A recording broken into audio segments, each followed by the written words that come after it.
ತೆರೆ ಮೇಲೆ ಅಬ್ಬರಿಸ್ತಾ ಇದ್ದ ಇಳೆಯ ದಳಪತಿ ವಿಜಯ್ ಈಗ ನಿಜ ಜೀವನದಲ್ಲೂ ತಮಿಳುನಾಡಿನ ಮುಖ್ಯಮಂತ್ರಿಯಾಗಿ ಜನನಾಯಕನಾಗಿ ಅಧಿಕಾರಕ್ಕೇರಿದ್ದಾರೆ.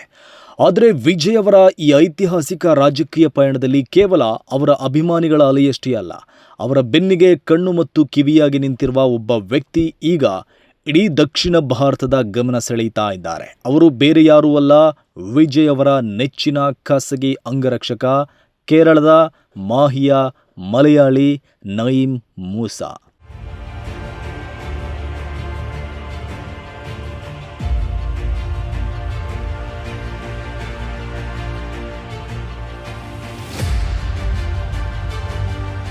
ಕೇವಲ 2 ವರ್ಷಗಳ ಹಿಂದೆ ಆರಂಭವಾದ ತಮಿಳಗ ವೆಟ್ರಿ ಕಳಗಂ ಪಕ್ಷವು ಇಂದು ತಮಿಳುನಾಡಿನ ಗದ್ದುಗೆ ಹಿಡಿದಿದೆ.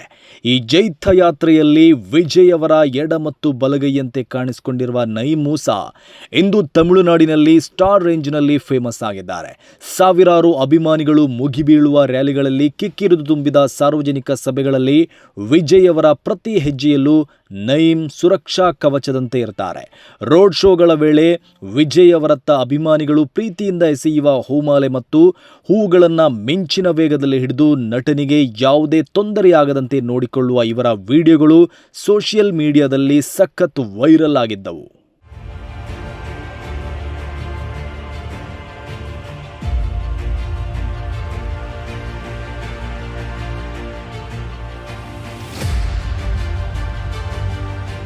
ಖಾಕಿ ಪಡೆಯ ಭದ್ರತೆಯನ್ನು ಮೀರಿಸುವಂತಹ ಜಾಗರೂಕತೆ ಮತ್ತು ಆ ಕಟ್ಟುನಿಟ್ಟಾದ ದೇಹ ಭಾಷೆಯಿಂದಲೇ ನಯೀಮ್ ಶಾರ್ಟ್ ಟೈಮಲ್ಲಿ ಸೆಲೆಬ್ರಿಟಿ ಆಗಿಬಿಟ್ಟಿದ್ದಾರೆ. ಅಂದಹಾಗೆ ಈ ನಯೀಮ್ ಸಾಮಾನ್ಯ ವ್ಯಕ್ತಿಯಲ್ಲ. ಇವರು ದುಬೈ ಮೂಲದ ಜೆಂಡರ್ ಸೆಕ್ಯೂರಿಟಿ ಸರ್ವಿಸಸ್ ಎಂಬ ಹೆಸರಾಂತ ಖಾಸಗಿ ಭದ್ರತಾ ಏಜೆನ್ಸಿಯ ಮಾಲೀಕರು.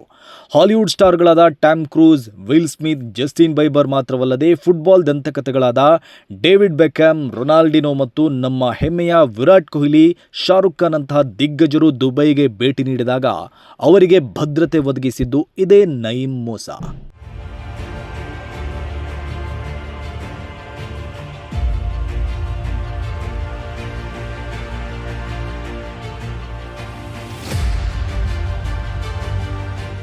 ವಿಶ್ವದ ವಿವಿಐಪಿಗಳಿಗೆ ಕುಂದಿಲ್ಲದ ಭದ್ರತೆ ನೀಡ್ತಾ ಇದ್ದ ನಯೀಮ್ ಅವರ ಕಾರ್ಯವೈಖರಿಗೆ ಮಾರು ಹೋಗಿದ್ದ ವಿಜಯ್ ತಾವು ರಾಜಕೀಯ ಪ್ರವೇಶಿಸುವಾಗ ಇವರನ್ನೇ ತಮ್ಮ ಮುಖ್ಯ ಅಂಗರಕ್ಷಕರನ್ನಾಗಿ ಆಹ್ವಾನಿಸಿದರು.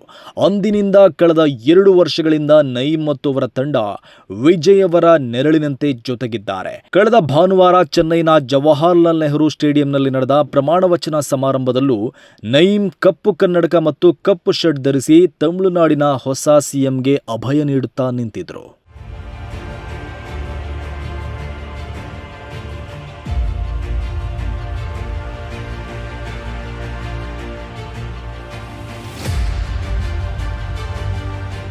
ಸದ್ಯ ಕೇರಳ ಮೂಲದ ನಯೀಮ್ ಅವರು ತನ್ನ ಪತ್ನಿ ಫೈರೂಜಾ ಮತ್ತು ಪುತ್ರ ನೈಮೂರ್ ಜೊತೆ ದುಬೈನಲ್ಲಿ ನೆಲೆಸಿದ್ದಾರೆ. ಈಗ ನಯೀಮ್ ಮೂಸಾ ಸೌತ್ ಇಂಡಿಯಾದಲ್ಲಿ ಫುಲ್ ಫೇಮಸ್ ಆಗಿದ್ದಾರೆ. ಈ ಮಲಯಾಳಿ ಬಾಡಿಗಾರ್ಡ್ ವಿಜಯ್ ಅಭಿಮಾನಿಗಳ ಪಾಲಿಗೆ ಅಪ್ಪಟ ಹೀರೋ ಆಗಿಬಿಟ್ಟಿದ್ದಾರೆ.